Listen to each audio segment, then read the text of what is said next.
Okay guys, today I'm back for another video, and this is going to be a video talking about my top 10 favourite movies of all time. Now, I've done a video similar to this where it was just a video talking about some of my favourite movies of all time, but I said in that video that I just found it too hard to come up with like a top 10 or a top 20, but I kind of found a way to do that, an easy way to do it, because before I was like writing down a list of all my favourite movies. I was like drawing arrows to show like I like this movie over that, and it was just really complicated and I would end up giving up. But I found this website, and the link to this website is in the description below. It's called flickchart.com. You can make an account, it's absolutely free. I don't know if they give you an email address. I don't think you have to give an email address or anything like that, because they haven't emailed me or anything. But basically they give you two movies side by side, and then you can pick which one you prefer. And it does this multiple times, and also if you haven't seen the movie, there's an option to click that you haven't seen the movie, or if you haven't seen either of the movies, there's an option to click that you haven't seen either.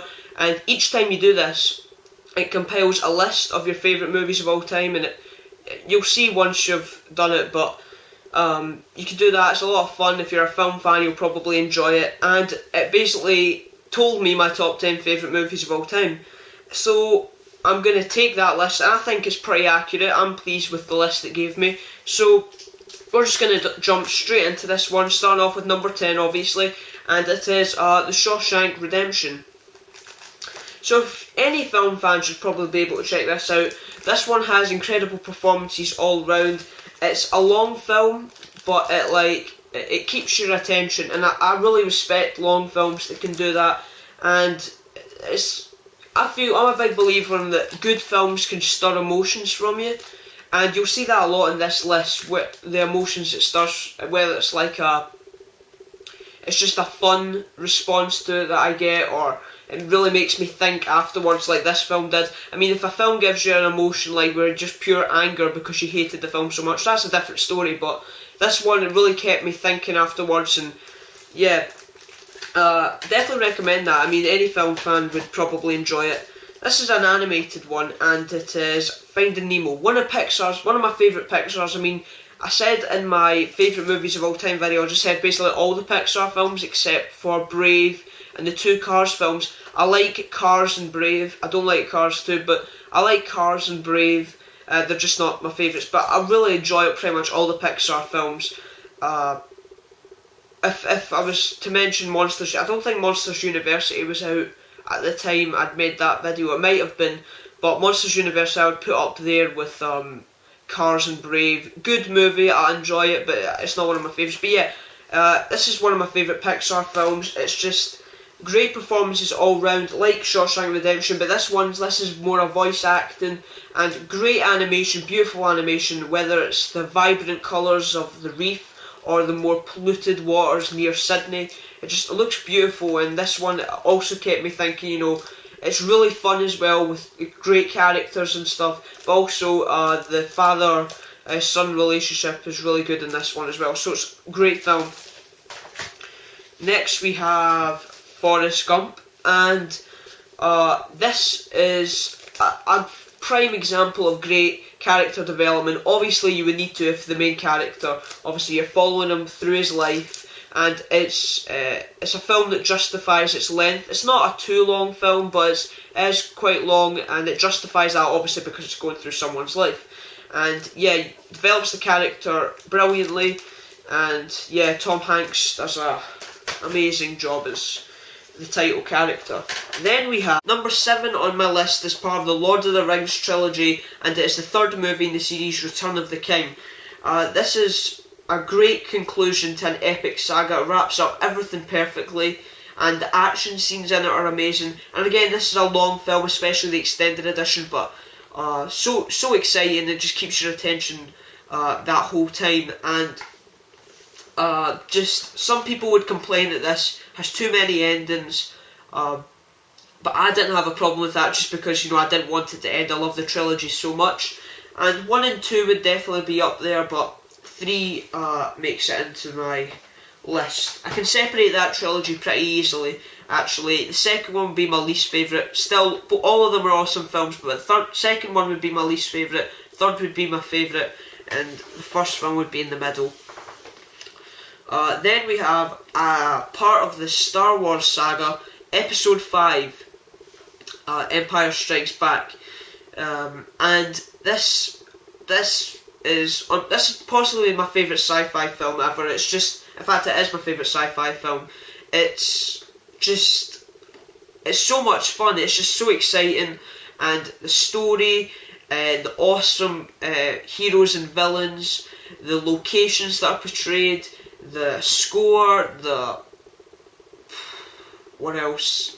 Basically everything about it. Oh, and it also introduces my favourite Star Wars character, Yoda. So, bit of a soft spot for this film. It's just a bit of nostalgia as well, because I can remember watching it as a kid, and it's just a great film all round. And then number 5 is The Breakfast Club. Just basically an intelligent interpretation of teenage. I don't even know the word, but like way teenagers think and act, and everybody who's been in a high school could probably relate to at least one of the characters in this, or one of the main characters. And again, the pacing and the way the film flows as well is really great. And John Hughes is awesome. I love Ferris Bueller nearly made it into the list, and that's another John Hughes film. And then we have another animated film, my favourite Disney classic, and again this is a bit of nostalgia as well. It's Beauty and the Beast. Now this film is filled with strong characters. It's just so easy to watch for me, and it's actually an important film to me just because it's the only film, and I've done it with the Blu-ray release, that I've watched to the end, put it back to the beginning, watched to the end again, and then put it back to the beginning and watched like half of the film or 3/4 of the film, something like that, with the commentary. So, yeah. Then at number 3 we have a trilogy, which is sort of ironic, but it is the Toy Story trilogy. Now, the reason I didn't separate this trilogy, other than I wanted to get more films on the list, talk about them more, is because this is the hardest trilogy for me to separate. They're all as good as each other, basically, but if I had to separate them, the first film would be number 3 on my list, 4 would still be Beauty and the Beast, number 5 on my list would be Toy Story 3, and then number 6 on my list would be Toy Story 2, but they could basically be put in any order in terms of enjoyment. It's a perfect story, basically, of toys. In the first film, the main human of the trilogy, Andy, who owns all the toys, he sees his toys as friends. In the second film, he sees them as objects for the first time when Woody's arm gets messed up, and then he seems to not care about them in Toy Story 3. So it's like literally an exact tale of a toy tends to be. So it's brilliantly done. The animation is great, and yeah, I couldn't give that trilogy higher praise, to be honest. Completely satisfying. It doesn't need anything more. It doesn't need anything less. It's completely satisfying with that trilogy there.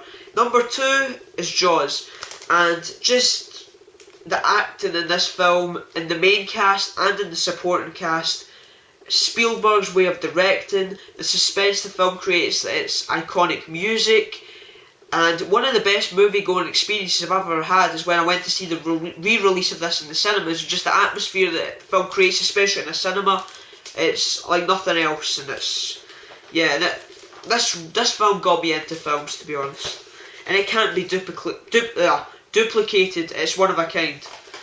And then number 1, I think I've said this multiple times, but also I've got Stand By Me, and I've got these Sony Collector's Editions and these protective case bags now. But I think I just saw this film at the right time. I saw this film for the first time round about the age that the main boys in this film are at in the film.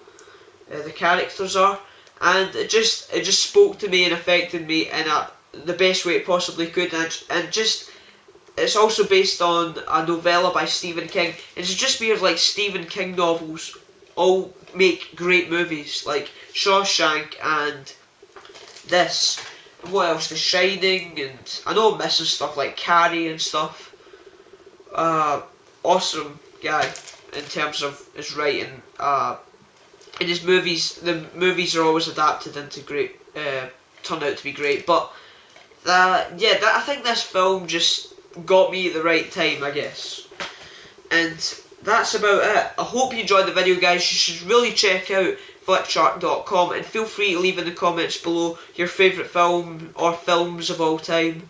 You can even send me a link to a video you may make. Obviously there's no video responses anymore, but yeah, I hope you enjoyed the video. I'll be back with more videos soon, and thanks for watching. Bye.